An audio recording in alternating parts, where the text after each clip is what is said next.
On se retrouve dans cette vidéo pour vous donner notre retour d'expérience après avoir rénové la carrosserie de notre van au Mozambique, en Afrique. Donc est-ce que c'était vraiment un bon plan? On va vous dire voilà en toute transparence combien ça nous a vraiment coûté, si on est satisfait ou pas du travail. Là ça fait déjà un mois que c'est terminé, donc on a déjà eu quelques petites pannes, on a déjà un petit retour d'expérience, donc on va vous expliquer tout ça.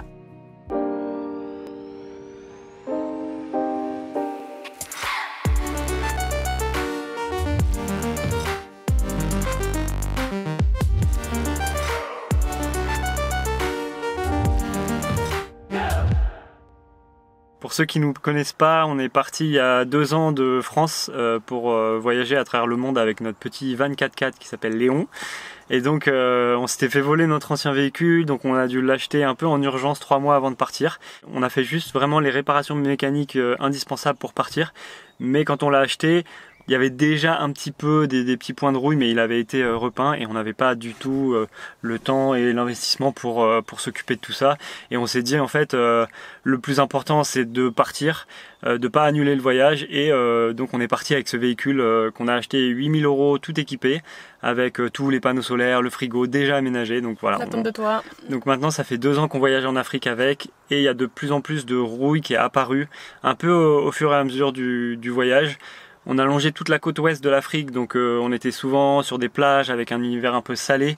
On s'est rendu compte un peu tardivement que quand on prenait des pistes avec la latérite, donc cette terre qui est un peu rouge, orange, ouais, couleur Léon quoi. Un peu rouge, voilà la couleur qu'on a fait maintenant. C'est comme ça qu'on a choisi la nouvelle couleur.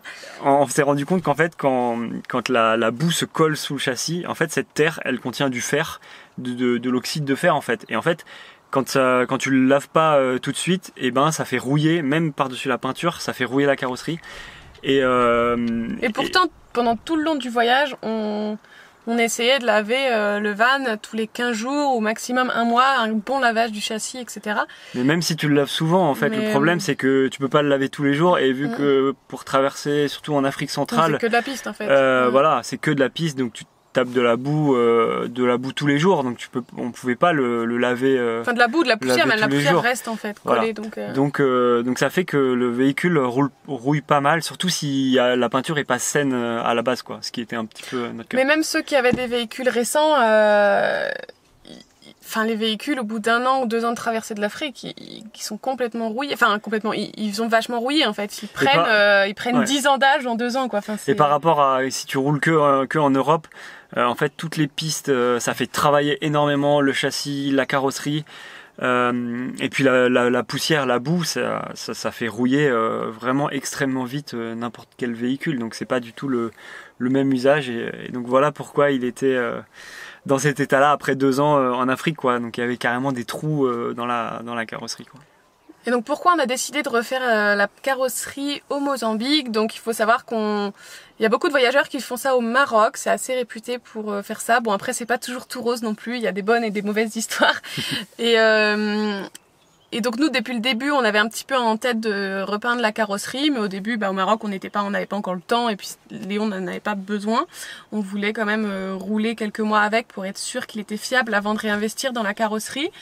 Et vu qu'on avait la traversée de l'Afrique de toute façon avec plein de pistes après, on s'est dit on fera ça après les pistes. Donc on a quand même fait expertiser au fur et à mesure le van par des carrossiers, et à chaque fois ça leur faisait vraiment pas peur, la rouille. Et c'est vrai que en fait quand on regarde les voitures autour de nous dans les différents pays en Afrique, les voitures sont pareilles, voire pires, souvent très pires. Bah ouais, souvent il y a pire, tout quoi. Donc on n'était pas du tout un véhicule hors norme on va dire.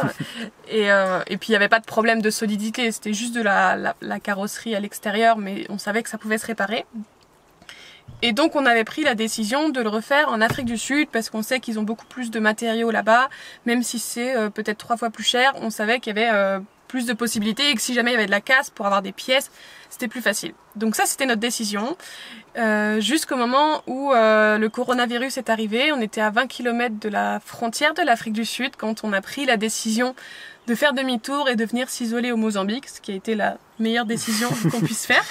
Et après quelques mois de confinement au Mozambique, donc on s'est lié d'amitié avec pas mal de personnes sur place, et quand on a parlé de notre projet de repeindre la carrosserie, on nous a dit pourquoi le faire en Afrique du Sud? Ça va vous coûter 2-3 fois plus cher et au final c'est la même chose et même d'ici on peut se faire livrer au pire les pièces d'Afrique du Sud, ça prend une semaine, enfin faites ça ici tant que vous êtes bloqué.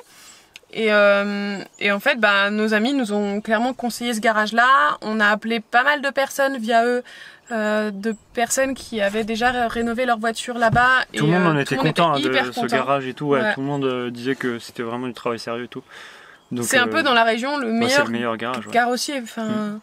Et on nous l'a répété après, sauf qu'on savait pas qu'il fallait être patient. Après on nous a dit ouais c'est les meilleurs mais faut être patient. Et donc on a compris ce que ça voulait dire, puisque pour rappel ça a duré 3 mois et demi à la place des 3 semaines initiales.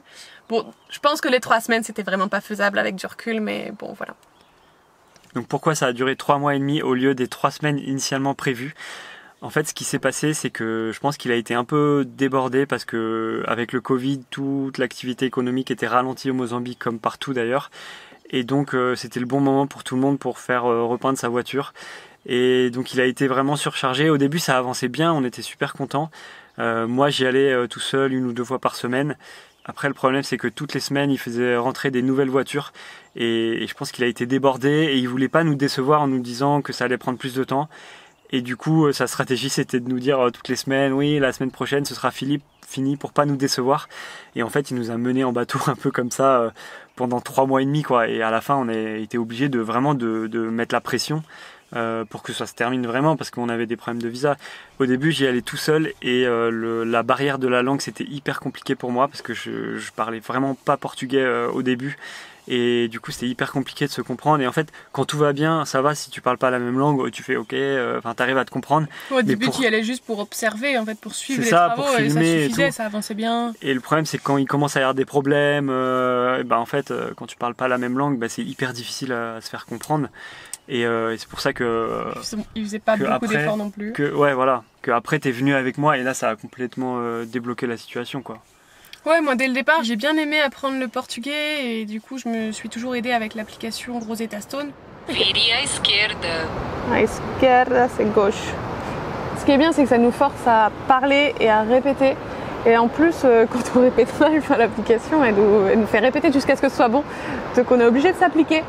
Et puis ils font plein de petits pièges, donc on est obligé d'être concentré, mais ça reste assez ludique, donc ça c'est plutôt appréciable. Ele está no trabalho. Ele está no trabalho. On reçoit souvent des messages privés nous demandant le lien pour accéder aux offres à Rosetta Stone. Donc on vous le remet en description sous cette vidéo. Il y a toujours 50% sur tous les abonnements et l'offre à vie est en promotion actuellement à 174,50 €. Donc le lien est en description si ça vous intéresse.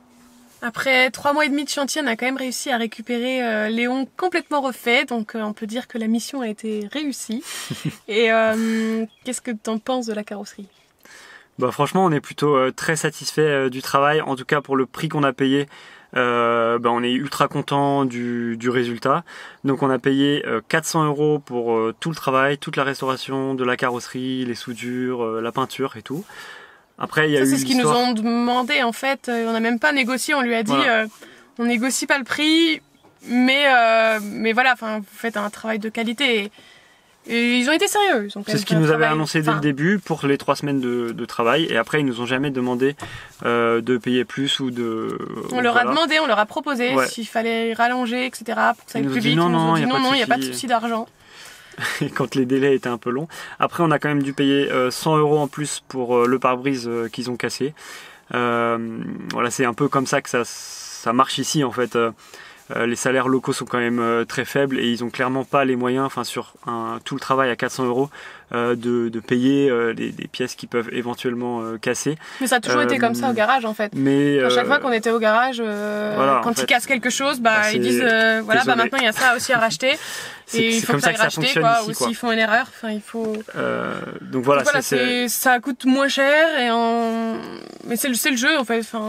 Donc les prix ont rien à voir avec les prix que tu peux trouver en France pour la restauration d'une voiture complète. Je sais même pas combien ça pourrait coûter, mais je pense plusieurs milliers d'euros. Enfin, de toute façon, on n'aurait pas pu le faire en fait.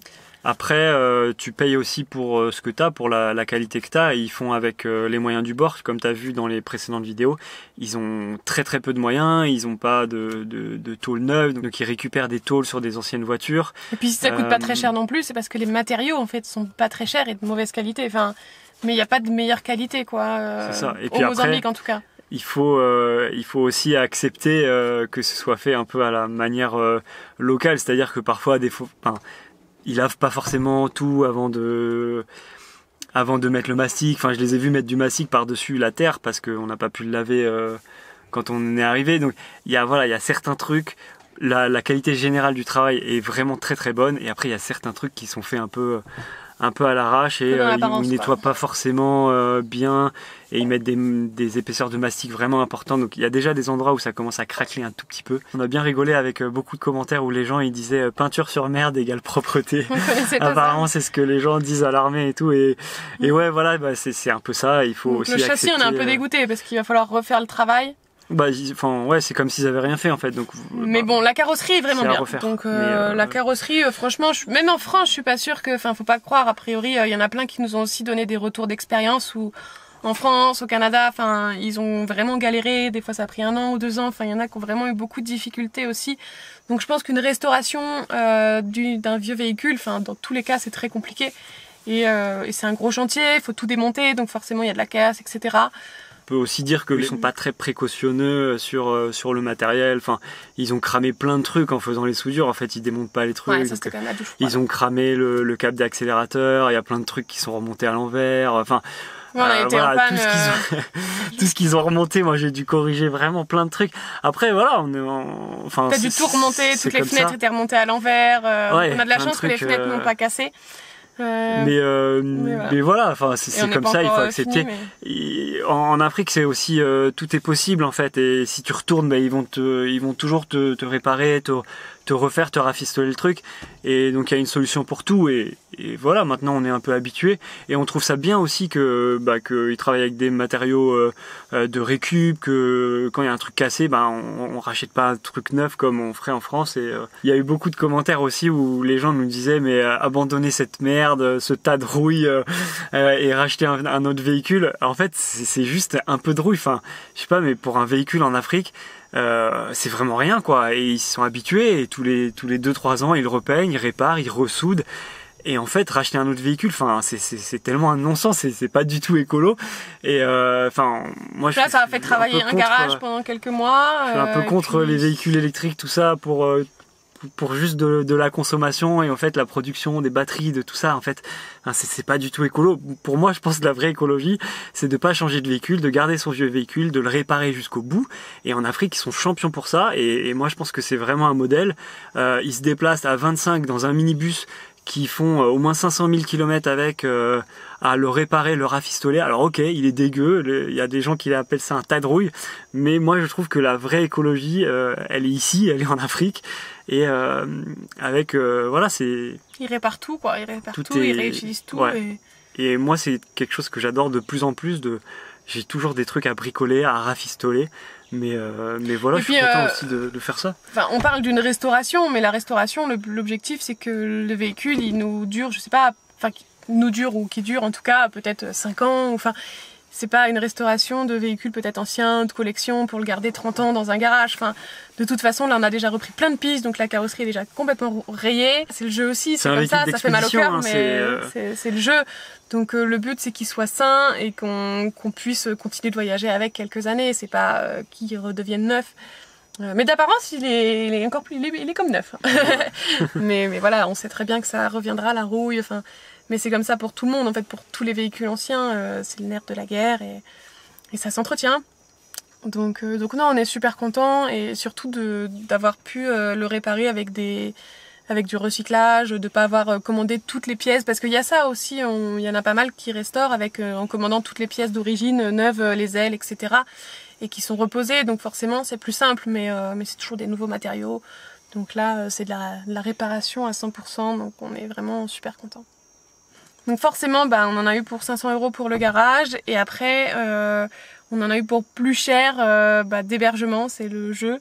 Donc on a eu les 2 colocations. On a dû aussi payer une voiture, louer une voiture pour aller récupérer nos affaires qui étaient en storage. Enfin voilà, il y a eu pas mal de frais comme ça. Tous les transports à chaque fois pour aller au garage. Bon, ça coûtait vraiment pas très cher, hein, les bus locaux. Mais on aurait aussi pu louer une voiture et là forcément les prix auraient été vraiment beaucoup plus élevés, donc on a quand même bien minimisé. On a eu des colocs super sympas et vraiment pas très chers. On a eu des prix d'amis, donc c'était vraiment chouette et on a vraiment eu beaucoup de chance et on en a quand même profité pendant cette période pour observer les baleines, etc.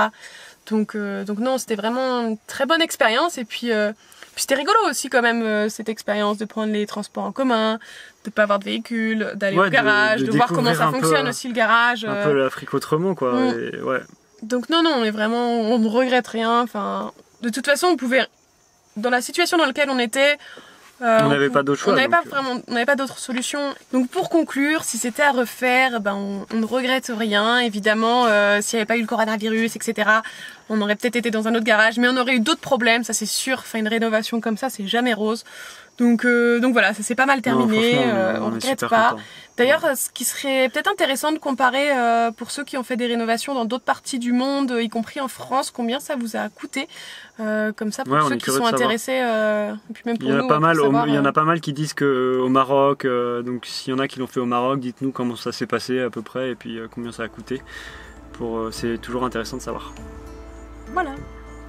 Avec cette vidéo, on conclut totalement la rénovation de Léon. Donc c'est terminé les épisodes sur la rénovation du véhicule.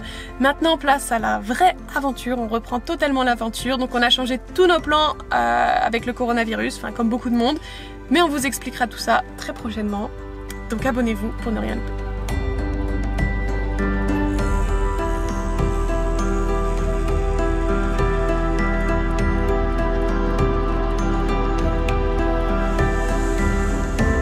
Action. Intro. On n'a pas de micro, du coup. Intro. Non mais avec ce micro là c'est très bien. Faut peut-être couper le frigo. Piou.